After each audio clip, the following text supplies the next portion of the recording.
Family planning. Let's continue, sir. Let's continue. Continue, Rukaya. Matsalolin family planning yana janyo wa mutum yawan yin bleeding sosai.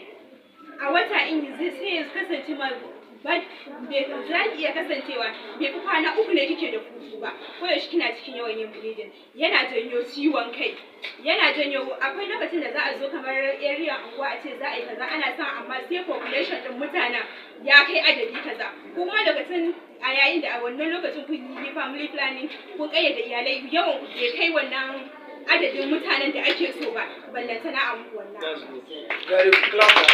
Rubewa shawara da ke ba mace ta auren farko bata haihu ba kuma mijin take sai dora ta akan family planning. Wani kara za ka yi gare su? Shawaran da zan ba ta kace yadda ta yi family planning saboda da gane cewa tana haihuwa ko ba ta haihuwa ba. Wani ta bari in sai haihuwan fari ta san cewa tana shi ne za ki iya zauna ko da mijinki ne ki ba shawara akan cewa in kun yi wannan family planning yana janyo breast cancer da small fetus, to sai ku yi amfani da abortion nata.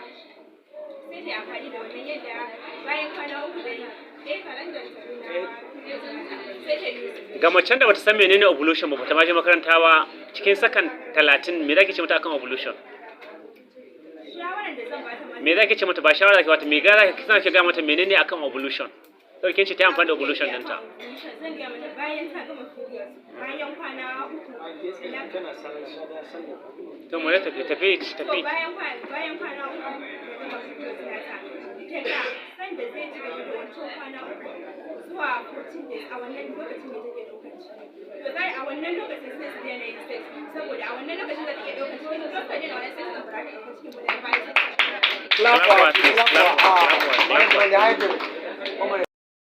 The director, our lecturers, our registrar, our supervisor, Malam Jamilu Umar Gora,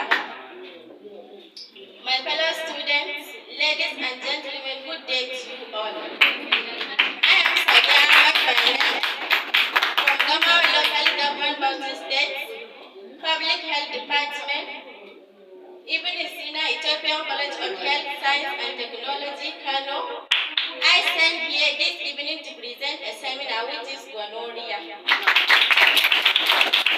In terms of introduction, history, etiology, epidemiology, complication, risk factor, prevention and control, clinical pictures with its signs and symptoms. Cuta ne wanda take da illolin gaske da haɗarurruka wanda cikinsu ma har yana hana haihuwa. Tana ɗaya daga cikin cututtukan da suke saka ciwon mara lokacin al'ada, tana saka fitan farin ruwa yalo ko green a gaban ɗa mace ko ɗa namiji. Sannan tana saka ciwon mara, tana saka abubuwa da yawa. Gonorrhea tana sa kaikayi a gaba, tana saka ƙuraje. Sannan kuma wanda suka haɗa kamuwa da wannan cuta sun haɗa da mata wanda suke zuwa gurin boka ko kuma da suke amfani da wani abu a private part nasu domin neman ni'ima ko wani abu daban wanda dai yana kore wata bacteria da Allah ya ajiye tana ba da kariya ne a wannan gurin. To idan ta kore ko da wani cutar ya zo babu abin da zai tare ta, kawai da za ta shiga ne. Ita kuma dama tana son ta kama private part, ta yadda idan ka shiga private tana shiga ta lalata service wata tsoka ne wanda Allah ya ajiye ta a tsakanin mahaifa da kuma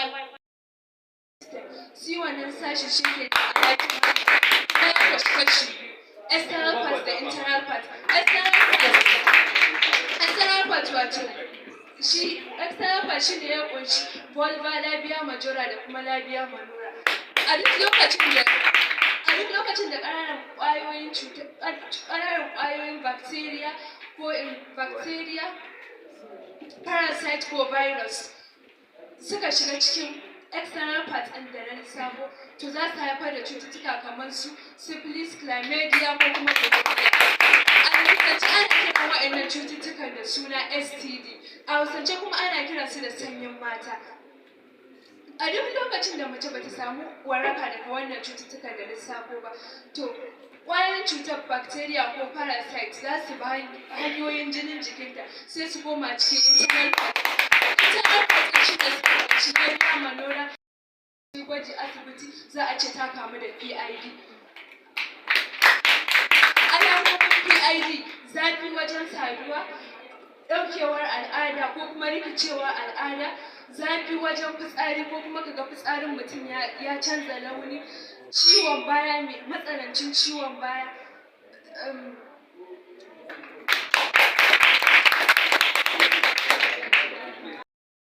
gwaji asibiti za a ce ta kamu da PID. Alamomin PID zafi wajen saduwa, ɗaukewar al'ada ko kuma rikicewar al'ada, zafi wajen fitsari ko kuma kaga fitsarin mutum ya canza launi, ciwon baya mai matsanancin ciwon baya,